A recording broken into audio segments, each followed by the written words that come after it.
Commander Day stood on the bridge of the orbital defense station and watched the alien fleet appear on his screens. They came out of nowhere, hundreds of ships that gleamed like silver knives in the darkness of space. His hands gripped the metal, railing as the communication officer turned to him with wide eyes. "Sir, they're broadcasting a message. It's in our language." "Put it through," they said quietly. The main screen flickered and showed an alien face. The creature had 4 eyes arranged in a diamond pattern and skin that looked like purple metal. Its mouth opened to reveal rows of crystalline teeth. "Humans of Earth," the alien said. Its voice sounded like breaking glass. "I am War Prince Velmuth of the Talvrix Empire. You have one choice. Surrender your world now, or we will take it by force. You have 48 hours to decide." Day stepped forward. His jaw was tight, but his voice stayed calm. "This is Commander Day of the Earth Defense Force. We don't surrender our home. Leave now or face the consequences." Velmuth laughed. The sound made everyone on the bridge feel cold inside. "Consequences? Your primitive fleet against the might of Talvrix. Let me show you something, human." The screen split to show data scrolling past. They recognized it immediately. It was a scan of Earth's military forces. The modern warships, the defense platforms, the fighter squadrons. Everything was listed with precise numbers. "We know everything about your forces," Velmuth continued. "Your energy shields are weak. Your plasma weapons are outdated. You have 140 ships. We have 400. The mathematics of your defeat are simple." Another Talvrix officer appeared on screen beside the War Prince. This one had lighter-colored skin and wore different armor. It was looking at something off-screen and making a strange sound. They realized it was laughing. "War Prince," the officer said between laughs. Their scanning also detected something else. "They have ancient ships in orbit. Museum pieces from their early space age. Look at these specifications." Velmuth, as 4 eyes, focused on whatever his officer was showing him. Then he started laughing too. "Humans, are you so desperate that you keep your garbage floating in space? These vessels have no shields at all. Just metal hulls. And what are these weapons? Railguns? Chemical rockets? Nuclear warheads?" He laughed harder. "We stopped using such barbaric tools 10,000 years ago." The Talvrix officers on the screen couldn't stop laughing. Day felt his face grow hot with anger, but he kept his expression neutral. He knew what ships they were mocking. The Heritage Fleet. The old warships from humanity's resource wars, kept in a museum orbit around the moon. Ships his grandfather had fought on. Ships he himself had helped maintain when he was a young engineer. "Your time is counting down, Commander Day," Velmuth said, his laughter finally stopping. 48 hours. Surrender or die. Your antique ships won't help you. They'll burn just like your modern fleet." The screen went dark. The bridge was silent for a long moment. Then, everyone started talking at once. Officers argued about evacuation plans. Some wanted to fight with what they had. Others said fighting was suicide. Quiet. Day's voice cut through the noise. Everyone stopped and looked at him. "Get me a secure line to the Heritage Museum." Now, 10 minutes later, Day was talking to Yuna. She was the chief engineer at the museum, responsible for maintaining the old ships. Her face on the screen showed confusion when she saw how serious Day looked. "Commander? What's wrong?" "Yuna, I need to know something. Can those ships fly?" She blinked. "The Heritage ships?" "Well, technically yes. We keep them in working condition for historical accuracy. But Day, why would you... Can they fight?" Yuna was quiet for several seconds. Day watched her face change as she understood what he was asking. "You're not serious. Those ships are over 100 years old. They have no modern technology. No shields, no AI targeting. No, I know what they don't have," Day interrupted. I'm asking what they do have. Can they fight? Yuna looked away from the camera. He could hear her typing on a keyboard. When she looked back, her expression was different, more focused. The railguns work. We test-fired them last year into empty space for a demonstration. The nuclear missiles are still armed and functional. The chemical thrusters are actually more reliable than modern fusion drives because they have fewer complex parts. And the EMP systems. She paused. Day, why do you want to know this? Because we're going to war, Day said simply. And those antiques might be our only chance. You can't be serious. The Talvriks have advanced weapons that will cut through those old ships like their shields are designed for energy weapons, Day said. He had already been thinking about this since Valmoth ended the call. But our old railguns? Those fire-solid metal slugs. Kinetic weapons. And our nuclear missiles use radiation that their clean technology might not be prepared for. Yuna's eyes widened as she understood. You want to fight advanced enemies with primitive weapons because they won't expect it. Exactly. How long to get those ships operational? With a full crew? Maybe 36 hours if we don't sleep. But they? Who's going to fly them? All our modern pilots train on AI-assisted systems.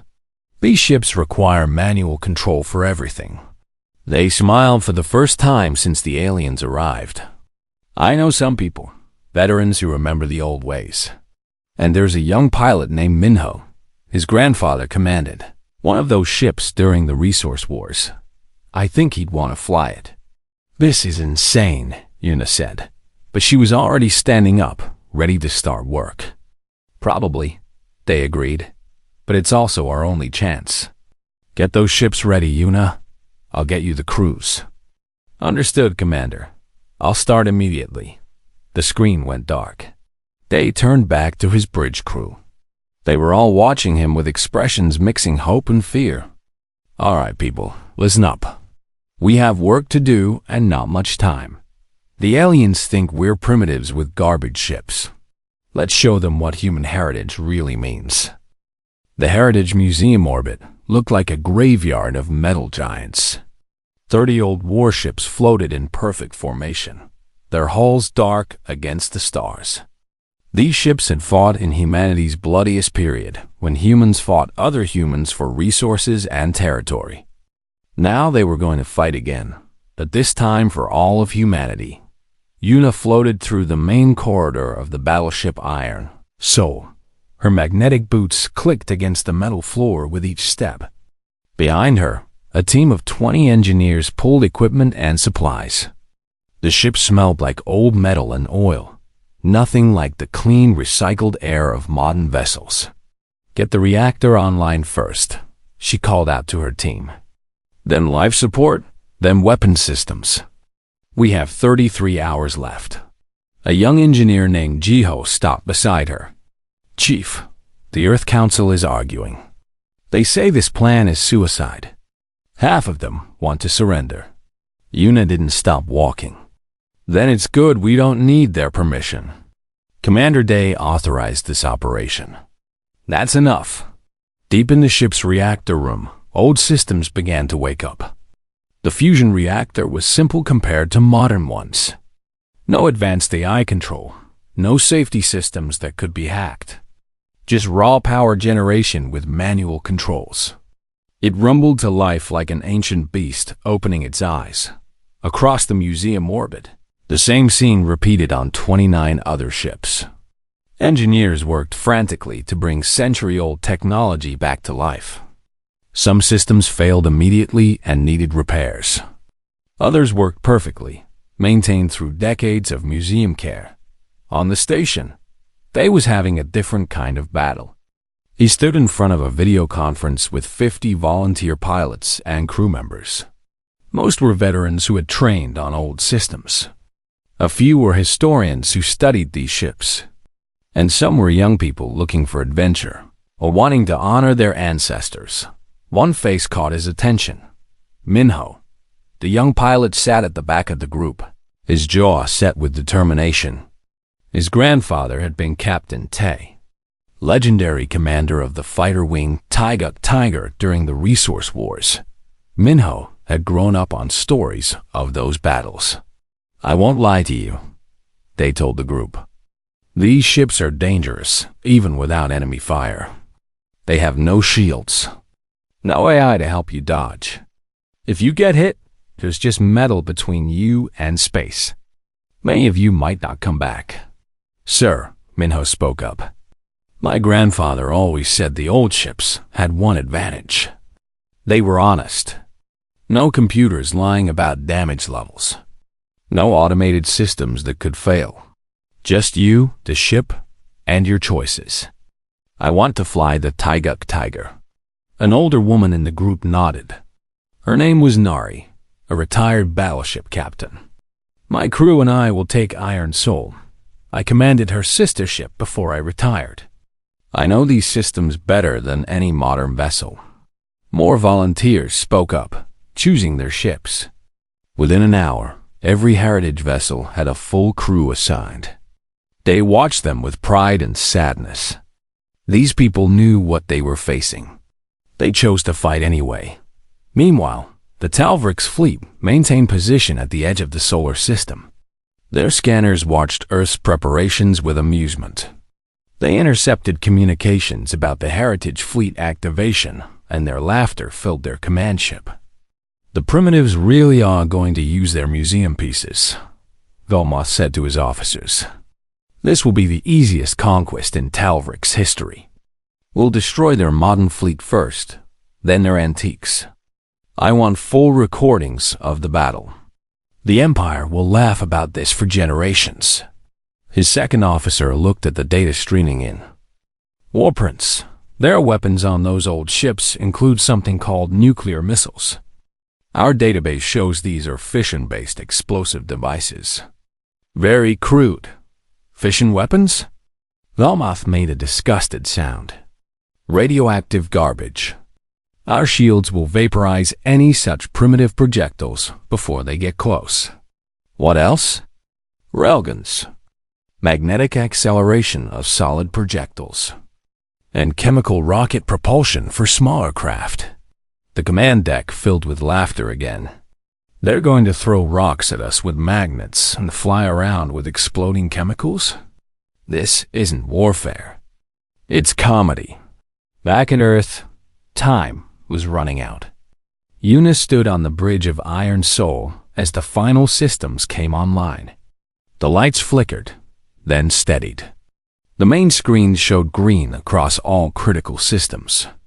The railguns tested successfully, their magnetic coils charging without problems. The missile tubes were loaded and ready. The armor hull was scarred and old but still solid. "Chief Engineer to Commander Day," Eunice spoke into her communicator. "Iron Soul is operational.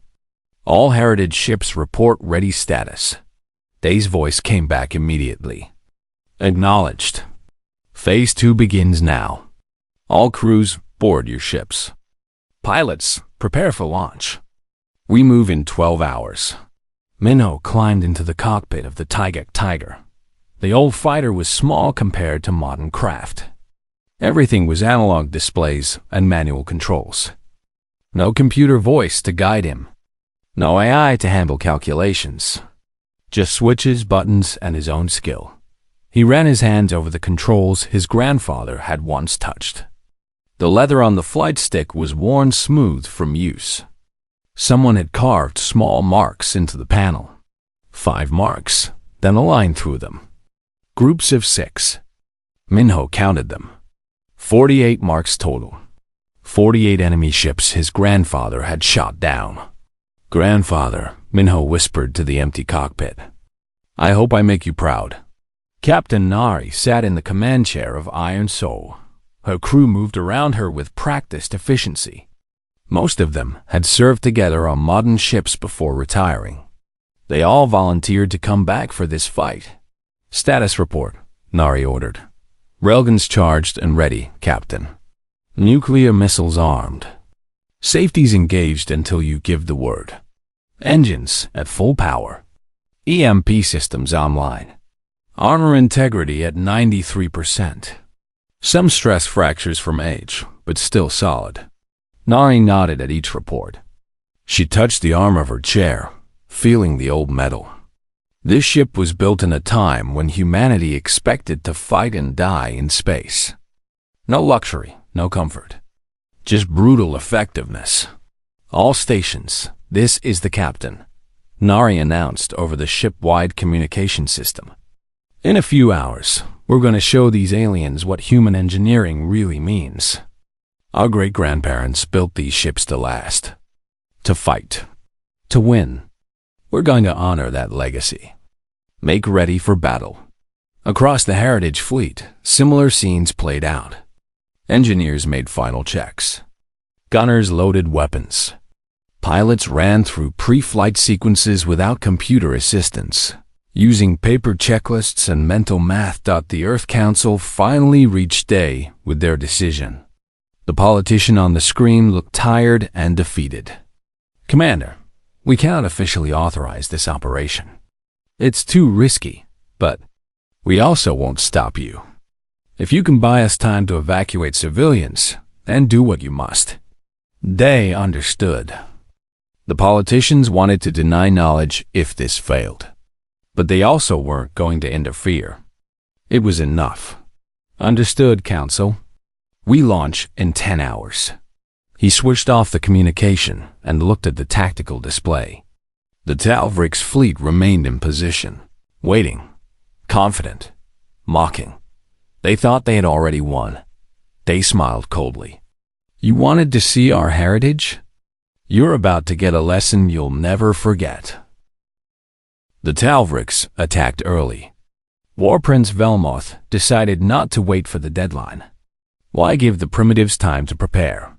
His fleet moved forward, 400 silver ships advancing like a wave of death toward Earth. Earth's modern defense fleet moved to intercept. Commander. They watched from the command station as the two forces met in the darkness between Mars and Earth. The first exchange of fire lit up space. Like a storm of lightning, the Talvrix plasma lances were devastating. Beams of superheated energy sliced through the energy shields of human ships. The shields flickered, overloaded, and failed. 3 human destroyers exploded in the first minute. 5 more took critical damage. Sir, our shields can't hold against their weapons, an officer reported with panic in his voice. We're taking massive casualties. They watched the tactical display with cold eyes. He knew this would happen. The modern fleet was buying time, but they were losing badly. Tell all modern ships to fall back. Execute retreat pattern Delta. But sir, do it now. The modern fleet began pulling back, still fighting but creating distance. The Talvrix pursued, confident in their victory. Velmoth was already preparing his speech of conquest. This was too easy. Then the Heritage Fleet emerged from behind the moon. 30 old warships, dark and angular, moving on chemical thrusters that left trails of fire behind them. They looked ancient and brutal compared to the smooth, elegant Talvrix vessels. They looked like sharks compared to silverfish. On his command ship, Velmoth saw them appear on his scanners. He laughed. The antiques have arrived. All ships, ignore them. They're not a threat. Focus on the retreating modern fleet. But Captain Nari of the Iron Soul had different plans. She sat in her command chair and watched the enemy fleet through pure optical cameras. No advanced sensors. Just eyes and judgment. Bring us to broadside position, she ordered calmly. Target the 3 closest destroyers.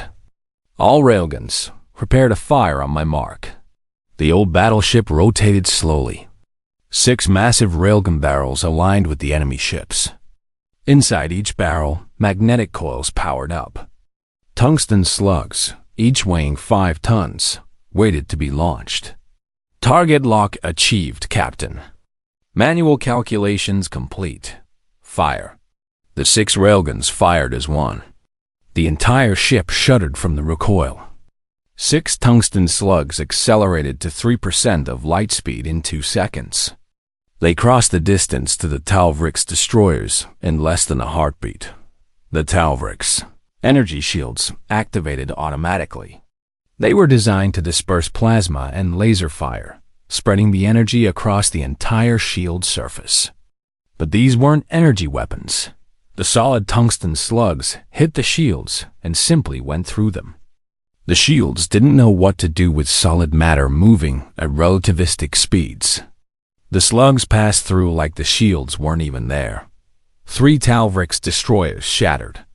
Their crystalline hulls, perfect for dissipating heat, cracked like glass under kinetic impact. Metal and alien bodies exploded into space. Velmoth's laughter died. He stared at his screens in disbelief.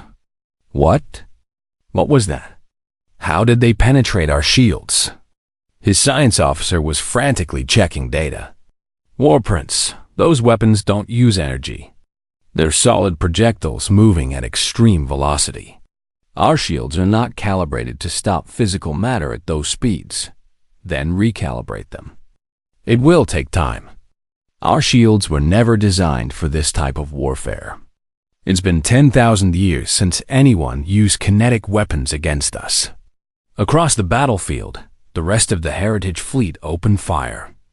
Railguns spoke with thunder, launching metal death at speeds the Talvrix couldn't believe.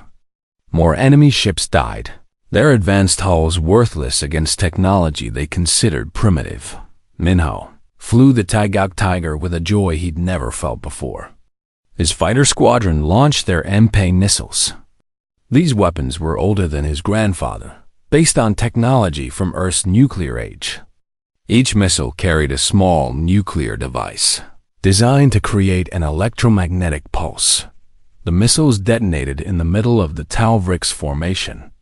Blue-white light flashed across space. The electromagnetic pulse washed over the alien ships like an invisible wave. The Talvrix fleet used neural network systems for coordination.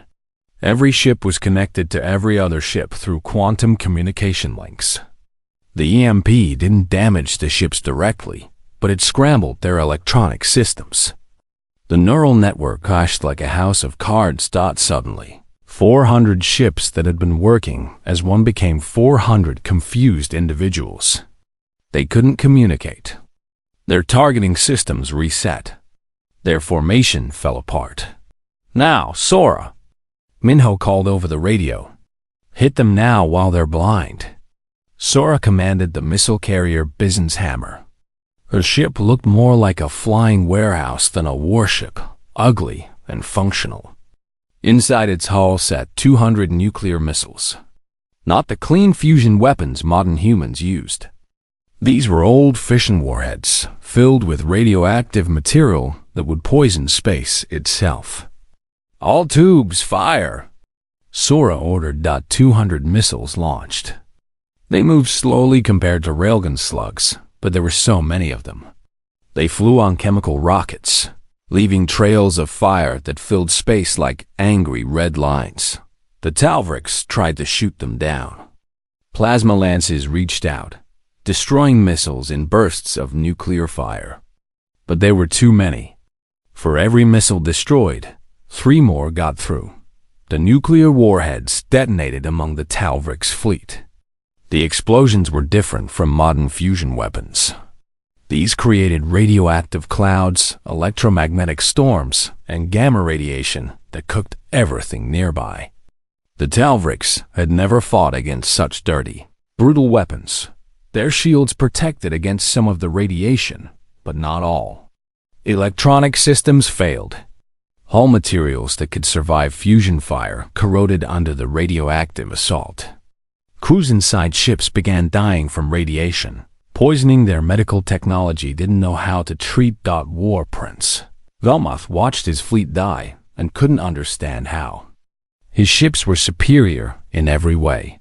His weapons were more advanced. His technology was 10,000 years ahead of these primitives. How were they losing? All ships, retreat. He ordered in panic. Pull back. Pull back now. The Talvrix fleet turned and ran. They left behind 90 destroyed ships and dozens more badly damaged. The great invasion force fled from antique warships that shouldn't have been a threat. On Iron Soul, Captain Nari watched them go. Her ship had taken damage from plasma fire. The hull was scarred and one railgun was destroyed. But the ship still flew. Still fought. Status report, she ordered. Hull integrity at 71%, Captain. We have fires in sections 4 and 7. 18 crew casualties. But all main systems are still operational. Nari nodded. This was what these ships were built for. They could take damage that would destroy a modern vessel and keep fighting.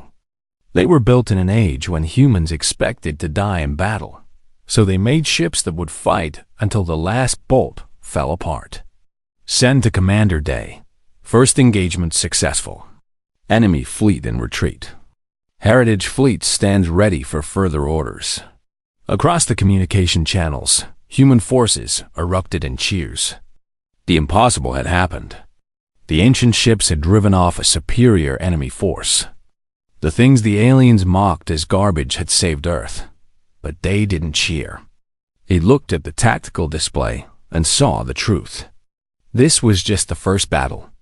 The Talvrix had retreated, but they wouldn't give up. They would come back with more ships and better preparation. The war was not over. It had just begun. Minho flew his fighter back toward Iron Soul for resupply. He looked at the cockpit panel, at the marks his grandfather had carved. Then he pulled out a knife and added one more mark. One enemy ship destroyed by the Taiguk Tiger. He smiled. 49, grandfather. I'm catching up to you. The Talvrix Empire did not accept defeat. 3 days after the first battle, a new fleet arrived. This time, it was not 400 ships. It was 800, commanded by High Admiral Torvex himself. He was a legend among the Talvrix, a warrior who had conquered 40 worlds without losing a single battle. Torvex looked at the reports from a Vomoth's defeat with cold analysis. He saw the problems. The primitive kinetic weapons, the nuclear radiation, the electromagnetic pulses. These were weapons his people had not faced in millennia. But he was confident he could adapt. We will engage at maximum range, he told his commanders. Our plasma lances have greater reach than their railguns. We will destroy them from a distance they cannot answer. Simple. Commander Day watched the massive enemy fleet approach on his screens. His face showed no emotion, but inside he felt the weight of what was coming. The Heritage fleet had 27 ships left after repairs. The modern fleet had been reduced to 40 operational vessels. Against 800 enemies, the mathematics looked impossible. Yuna contacted him from Iron Soul. Commander, we've been working on something. The old ships have analog backup systems for everything. Manual controls. No computers that can be jammed or hacked. We think we can use that. Explain, they said. The Talvrix rely on eye coordination. Their ships talk to each other constantly. If we hit them with the EMPs again and create dead zones in space, modern ships can't function there. But our heritage ships? They'll work just fine with manual controls. They understood immediately. You want to create a battlefield where only our old ships can fight properly. Exactly. It's risky. Our crews will have to do everything by hand. But the Talvrix won't be able to use their numbers advantage if their ships can't coordinate. Do it. Prepare the EMP frigates for maximum output. I want dead zones across the entire engagement area. The battle began differently than Torvex planned. As his fleet moved into firing range, Minho and his fighter squadron deployed every EMP weapon they had. The missiles detonated in a carefully planned pattern, creating overlapping zones of electromagnetic chaos across millions of kilometers of space. Torvex's S-fleet suddenly went dark. Ship-to-ship communications failed. Targeting computers rebooted. Sensors flickered and died. 800 ships became 800 islands, unable to talk to each other, unable to coordinate their superior numbers. And into this chaos, the Heritage Fleet charged. Captain Nare stood on the bridge of Iron Soul as the old battleship accelerated forward. Every screen showed manual readings. Every calculation was done by human minds with paper and pencil. Every targeting solution was calculated by gunners, looking through optical scopes and using mathematics their grandparents had learned. Distanced enemy fleet. 2,000 kilometers and closing, reported her sensor officer. Reading from analog instruments. All ships. Break formation. Day's voice came over the radio. Each ship selects its own targets. Fight your own battles. This is what these ships were built for. The Heritage Fleet scattered into the Talvrix formation. In modern naval warfare, ships fought at long range with computers doing most of the work. But these old warships were designed for close combat, for brutal exchanges of fire where the crew's skill mattered more than the ship's technology. Iron Soul closed with a Talvrix heavy cruiser. The alien ship fired plasma lances, burning deep gouges into the old battleship's hull. Armor melted. Sections depressurized. Crew members died at their stations. But the ship kept coming. Forward railguns, fire! Nari ordered. 2 tungsten slugs smashed into the cruiser at point-blank range. The alien ship broke in half. Its sophisticated systems worthless when solid metal punched through its core.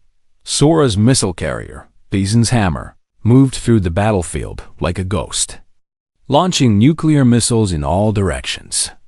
The radioactive explosions created hazard zones that damaged any ship passing through them. Modern ships with their clean fusion drives and electronic systems couldn't survive in these contaminated areas. But the old heritage ships, built in an age when humans accepted radiation as part of warfare, pushed through with their heavy shielding and analog controls. Minho flew the Taiguk, Tiger through the chaos with pure pilot skill. No computer helped him dodge. No AI calculated his attacks. He relied on instinct, training, and the muscle memory his grandfather had passed down through stories and old training manuals. He dove under a Talvrix destroyer, firing chemical rockets that exploded against its belly. The damage was minimal, but it distracted the bigger ship. That let the battleship Guangzhou Defiant, commanded by Captain Hyan, get a clear shot with its railguns. The destroyer died in a flash of shattered crystal and venting atmosphere. Captain Hyan's ship was taking massive damage. Plasma fire had destroyed the forward sections. The bridge was exposed to space. Half the crew was dead. But the ship's aft railguns still worked, and Hyan refused to retreat. "Engineering, give me everything you have," Hyan ordered through his helmet communicator. He was wearing a spacesuit now because the bridge had no air left. "Captain, the forward hull is compromised. If we fire the aft guns, the recoil might tear the ship apart. Then, it tears apart after we destroy one more enemy ship. Fire." The Guangzhou Defiant's remaining 3 railguns fired together. The recoil did exactly what engineering predicted. The damaged ship broke in 2 pieces. But before it died, its tungsten slugs destroyed a Talvrix battleship twice its size. Yuna coordinated the EMP frigates from Iron Soul. These small ships darted around the battlefield, creating new dead zones wherever the Talvrix tried to regroup. The aliens couldn't understand how humans could fight without electronic systems. Their entire philosophy of warfare was built around eye coordination and computer precision. Manual combat was something from their ancient history. High Admiral Torvex watched his fleet die and finally understood what Velmoth had faced. These humans didn't fight like civilized species. They fought like animals, brutal and direct, willing to accept horrific casualties to destroy their enemies. His advanced ships were helpless against opponents who simply didn't care about elegance or efficiency, who just wanted to kill. All ships, fall back to Torvex started to order. But his communication systems were still down. He couldn't coordinate a retreat. Each ship would have to decide for itself whether to run or fight. Many chose to run. Others fought to the end, but without coordination, they died alone. The Heritage fleet hunted them down one by one, accepting terrible damage but never stopping. These old ships were designed to absorb punishment. Their crews knew they might not survive, but fought anyway. By the time the electromagnetic zones finally cleared, and the Talvrix could communicate again, it was too late. 400 of their ships were destroyed or crippled. The survivors fled in disorder, their perfect formation shattered, their confidence broken. The Heritage fleet regrouped slowly. Only 14 ships could still move under their own power. Every ship showed horrible damage. Iron Soul was missing its entire forward section. Bizen's hammer was trailing atmosphere and debris. The Tegeguk Tiger and Squadron had lost half their fighters, but they had won. They looked at the casualty reports with a heavy heart. 3,000 crew members dead. 5 Heritage ships completely destroyed. Dozens more modern ships lost. The price of victory was written in blood and sacrifice. Captain Nari reported from what was left of her bridge. Commander Day, Iron Soul is still operational. Barely, but we can fight if needed. The same from all surviving ships, added other captains over the radio. Sora, Minho, and the others. All damaged. All exhausted. All ready to keep fighting. They felt pride and sadness mixed together. These people understood what their ancestors knew. Sometimes winning isn't about having the best technology. Sometimes it's about having the strongest will to survive. All ships, stand down, they ordered. You've done enough. More than enough. The enemy is retreating. Let them go. We've made our point. Across human space, people celebrated. The impossible victory had happened twice. The Heritage fleet had saved Earth against overwhelming odds. The galaxy was watching now, seeing these primitive humans defeat one of the strongest empires in space. But on his damaged ship, Minho looked at his cockpit panel and the new marks he had carved. 43 kills now. He thought about his grandfather and wondered if the old man would be proud or sad. Proud of the victories, but sad at the cost. The surviving Talvrix fleet gathered at the edge of the solar system. High Admiral Torvex sat in his command chair and stared at nothing. He had lost over 800 ships in 2 battles. 800 ships against primitive humans using weapons from their barbaric past. The shame burned worse than any plasma fire. War Prince Volmoth appeared on his communication screen. The younger officer looked defeated and afraid. High Admiral, our sensors show another human fleet gathering. More of those ancient ships. We cannot win this fight. Torvex knew he was right. The Talvrix Empire had sent their best, and the humans had broken them with antiques. If they kept fighting, the entire fleet would be destroyed. For the first time in his long military career, Torvex had to accept defeat. Open a communication channel to the humans, he ordered quietly. Request terms of surrender. The message reached Commander Day on the orbital station. He read it twice, not quite believing what he saw. The mighty Talvrix Empire, conquerors of 40 worlds, was asking to surrender to Earth. Send them this response, Day told his communication officer. You will withdraw all forces from our solar system immediately. You will present yourself to the Galactic Council to answer for your unprovoked attack. And you will pay reparations for every human life lost in this war. Torvex received the terms and had no choice but to accept. The Talvrix fleet turned and jumped into faster-than-light travel, fleeing back to their empire. They left behind the wreckage of their invasion and the bodies of their dead. Earth erupted in celebration. People danced in the streets. They cheered the Heritage Fleet and its crews. The impossible had happened. The old ships that everyone had written off as museum pieces had saved humanity from conquest. But the story didn't end there. The Galactic Council, the organization of advanced civilizations that governed this part of space, demanded a hearing. They wanted to understand what had happened. How had primitive humans defeated the Talvriks? 3 weeks later, Commander Day stood before the council. The chamber was enormous, filled with representatives from 100 different species. They sat in judgment, watching Day with countless different types of eyes. War Prince Velmoth and High Admiral Torvex stood in the accused position. They looked small and defeated, nothing like the confident conquerors who had arrived at Earth.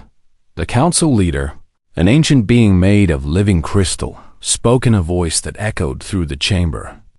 The Talvriks stand accused of unprovoked warfare against a protected species. How do they answer? Torvex stepped forward. We were wrong. We saw humans as primitives, easy prey. We did not expect their resistance. We did not expect their weapons. Their weapons? The council leader turned to Day.